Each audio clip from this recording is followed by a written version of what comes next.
MEMS is now used in the electronics industry. At the systems level, it's used almost everywhere.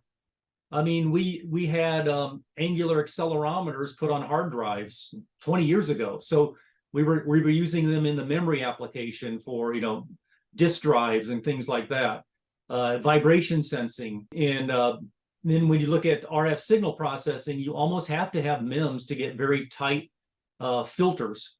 We call them FBAR for FBARs or SAW devices.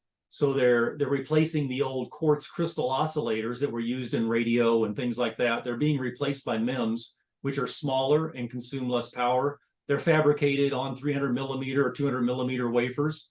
So you can just mass produce them in a much more effective and cost efficient way than you could with old quartz technology.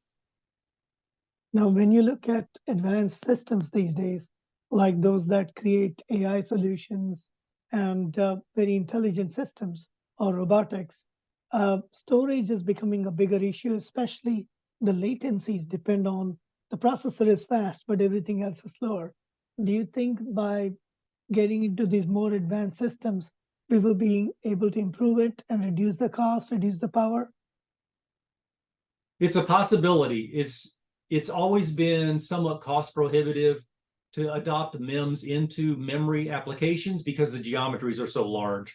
So there's always been better workarounds. Now, MEMS technologies have been used for helping to cool the chips. So making microfluidic, micromachine chips that are put on top of a microprocessor that's running hot. So there was a company that I worked with out of Santa Barbara. They actually were doing micromachine titanium wafers to make microfluidic cooling systems. So they were fabricated as titanium wafers using micromachining.